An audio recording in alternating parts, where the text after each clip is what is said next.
یہ تین آیات جو ہے در حقیقت یہ اب آخری بات ہے کہ جو وہی انٹرلاکنگ میں پہلے بیان کر چکا ہوں. سابقہ امت مسلمہ یعنی یہود، انہوں نے جو جو چیزیں چھپائیں، حضور کے بارے میں پیشن گوئیاں چھپائیں، حضرت اسماعیل کے ذبیح اللہ ہونے کو انہوں نے چھپایا اور حضرت اسحاق کو ذبیح اللہ قرار دیا. مکہ اور مکہ کا یہ مقام جو ہے انہوں نے چھپایا، اور وادی بکا جو ہے وہ فلسطین کے اندر، لبنان کے علاقے کے اندر اس کا نام جو ہے وادی بکا رکھ دیا، بیکا ویلی،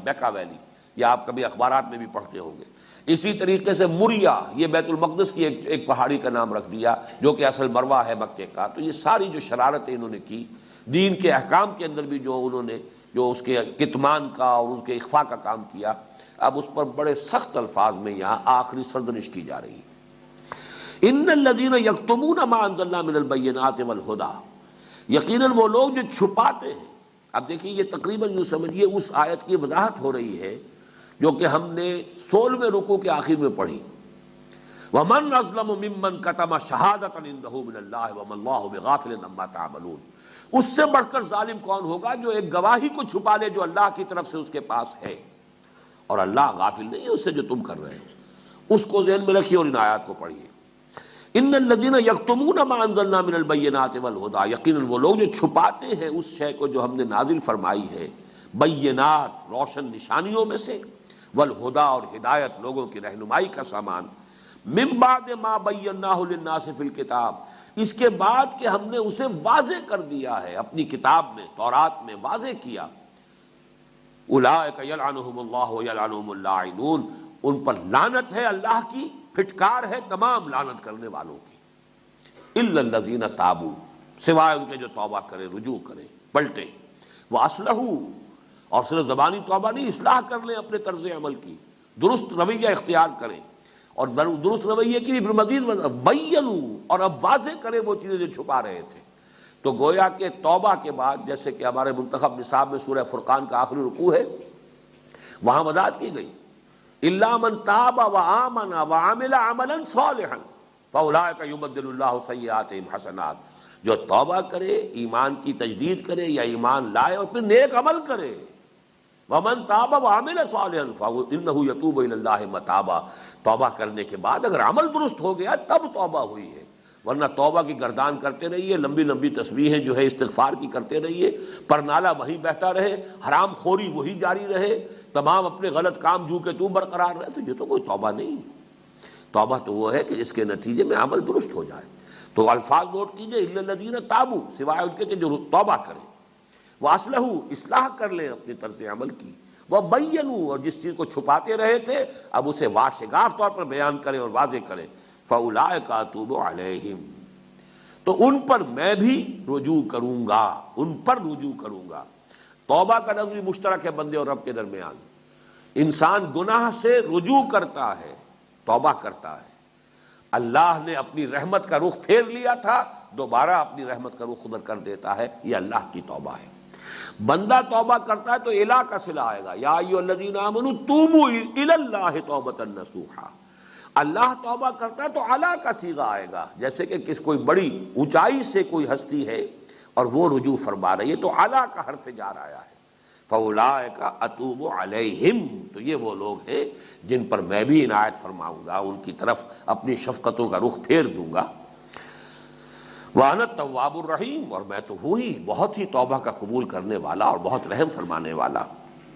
ان الذین کفروا، اب اس کے برعکس جو لوگ کفر کریں، وماتوا وہم کفار، اور مر گئے اسی حال میں کہ وہ اس کفر میں تھے، توبہ نہیں کی، اصلاح نہیں کی، رجوع نہیں کیا، اپنے جرم جو ہے ان کی تلافی نہیں کی، مر گئے اسی حال میں. ان الذین کفروا وماتوا وہم کفار اولئک علیہم لعنۃ اللہ والملائکۃ والناس اجمعین، ان پر تو پھر لعنت ہے اللہ کی بھی اور تمام فرشتوں کی بھی اور تمام انسانوں کی. یہاں بھی تمام کفار مراد نہیں ہوں گے. ایک کفار وہ ہے کہ جن تک دین کی دعوت پہنچی ہی نہیں، ایک کفار وہ ہے کہ جن تک دین کی دعوت پہنچ گئی اور پھر انہوں نے انکار کیا. ایک کفار وہ ہے کہ دعوت پہنچ بھی گئی اور انہوں نے پوری طرح سمجھ بھی لیا کہ یہ حق ہے اور پھر اس کو رد کر دیا. تو کافر کا لفظ تو گویا کہ سب کو کور کر لے گا. لیکن جیسے کہ اس سورہ مبارکہ کے بالکل شروع میں فرمایا تھا ان الذین کفروا، سواء علیہم انذرتہم ام لم تنذرہم لا یؤمنون، پہلے رکوع کے آخر میں وہاں بھی سارے کافر مراد نہیں تھے، وہ کافر کہ جن پر حق منکشف ہو چکا، حق واضح ہو چکا، اور پھر وہ اپنے تکبر اور حسد اور ضد اور تعصب کی وجہ سے رد کر رہے ہیں، اب ان کے دلوں پر اللہ کی مہر ہو گئی ہے۔ ختم اللہ علی قلوبہم وعلی سمعہم وعلی ابصارہم غشاوہ۔ اے نبی اب ان کے حق میں برابر ہے، آپ مزید انذار فرمائیں یا نہ فرمائیں۔ سواء علیہم انذرتہم ام لم تنذرہم لا یؤمنون، وہ ایمان لانے والے نہیں ہیں۔ ختم اللہ علی قلوبہم وعلی سمعہم وعلی ابصارہم غشاوہ ولہم عذاب عظیم۔ اسی قسم کے کافروں کے بارے میں ان الذین کفروا وماتوا وهم کفار اولئک علیہم لعنۃ اللہ والملائکۃ والناس اجمعین خالدین فیہا لا یخفف عنہم العذاب ولا هم ینظرون۔ وہ لوگ اس میں ہمیشہ ہمیشہ رہیں گے، اس لعنت کے اندر، پھٹکار میں، اور ان پر سے عذاب کی تخفیف کبھی نہیں کی جائے گی اور نہ ہی انہیں کوئی مہلت ملے گی۔ یعنی عذاب کی شدت میں ایک تو یہ ہو سکتا ہے کہ اس کی انٹینسٹی میں کمی ہو جائے، اس کی نفی ہو گئی لا یخفف عنہم العذاب، تخفیف نہیں ہوگی، وہی شدت برقرار رہے گی، ولا هم ینظرون، مہلت بھی نہیں ملے گی کہ وقفہ ہو جائے، بلکہ وہ مسلسل دائم تسلسل کے ساتھ وہ عذاب رہے گا، کوئی مہلت نہیں، کوئی وقفہ نہیں۔ وَإِلَٰهُكُمْ إِلَٰهٌ وَاحِدٌ، اب یہ گویا کہ اس پوری بحث کو سم اپ کیا جا رہا ہے۔ تمہارا الہ ایک ہی اللہ ہے، ایک ہی الہ ہے واحد، لا الہ الا ہوا، اس کے سوا کوئی معبود نہیں۔ الرحمن الرحیم،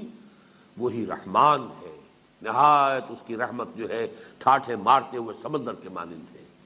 وہ رحیم ہے، اس کی رحمت دائم ہے، مسلسل ہے، مستقل ہے۔ اس پر یہ رکوع ختم ہو رہا ہے، لیکن اس کے بارے میں ایک بات اور نوٹ کر لیجئے، جیسا کہ ہم اس سے پہلے بھی کرتے رہے، اس میں پیشگی تنبیہ خود مسلمانوں کو ہے، کہیں تم یہی حرکت نہ کرنا کہ اب جو کتاب تمہیں دی جا رہی ہے اسے چھپا کر لے کر بیٹھ جاؤ، اس کے حقائق کو لوگوں کے اندر مبرہن نہ کرو، کتمان کے مجرم بن جاؤ، اور وہ کتمان اس کے بھی درجے ہوں گے۔ ایک کتمان تو آج پوری امت کر رہی ہے کہ پوری دنیا کے سامنے دین کو پیش نہیں کر رہی، کتمان ہے، شہادت اگر نہیں دے رہی ہے تو کتمان کر رہی ہے، جھٹلا رہی ہے اور چھپا رہی ہے۔ ایک کتمان وہ اہل علم کرتے ہیں کہ جو فرض کیجئے کہ کوئی مجدد کوئی کھڑا ہوا، جیسے کہ آتے رہے ہیں مجددین امت، لیکن یہ کہ جو اس وقت کے علماء جو پروفیشنل مولوی ہوتے تھے وہی سب سے بڑے دشمن ہوتے تھے ان کے، اس لیے کہ ان کی چودراہٹیں، ان کی سیادتیں، ان کے جو مقامات ہیں، ان کو جو مرجع خلائق ہونے کا مقام حاصل ہے، لوگ ان کے ہاتھ چومتے ہیں، کیسے وہ تسلیم کر لیں کہ کسی اور شخص پر اللہ تعالیٰ کی کوئی رحمت ہوئی ہے اور کسی اور شخص کو اللہ تعالیٰ نے اپنے کسی کام کے لیے منتخب کر لیا ہے، اس کو توفیق عطا فرمائی ہے، یہ تسلیم نہیں کریں گے، لہذا اس پر طرح طرح کے بہتان لگائیں گے، طرح طرح کے الزامات تراشیں گے، اور یہ کہ اگر کوئی چیز اس کی باتوں میں سے ایسی ہو کہ خود قرآن اور سنت سے براہ راست تائید مل رہی ہو تو چھپائیں گے پھر قرآن و سنت کو بھی، مبادا یہ پہلو واضح ہو جائے، اس لیے کہ یہ پہلو اگر واضح ہو گیا تو فلاں شخص کی دعوت جو ہے اس کو تقویت حاصل ہو جائے گی، پھر تو اس کی بات جو ہے لوگوں کے سامنے واضح ہو جائے گی۔ تو یہ کتمان عمومی جو امت بحیثیت مجموعی کر رہی ہے کہ دین کو پیش نہیں کر رہی، دین کی شہادت نہیں دے رہی، دین کا نمونہ دنیا کے سامنے پیش نہیں کر رہی، یہ تو جرم وہ ہے کہ جس میں پوری امت شریک ہے۔ لیکن اس کے علاوہ پھر درجہ بدرجہ، جیسا کہ کفر کے درجے میں نے بیان کیے، ایسے ہی یہ کتمان کے درجے بھی ہیں۔ اہل علم جو ہے کسی بات کو یہ سمجھ کر کہ یہ حق ہے پھر اس کی تائید نہ کریں اور ساتھ نہ دیں، وہ در حقیقت ان تمام آیات کے مصداق ہیں، اس لیے کہ اللہ کا قانون تو بدلتا نہیں ہے، یہی قانون کہ جو ان پر اپلیکیبل تھا وہی قانون آج بھی اپلیکیبل ہے۔ تو اللہ تعالیٰ اس طرح کے تمام قسم کے کتمانوں سے ہمیں بچائے، اور عملی راستہ یہی ہے، کمر کس لی جائے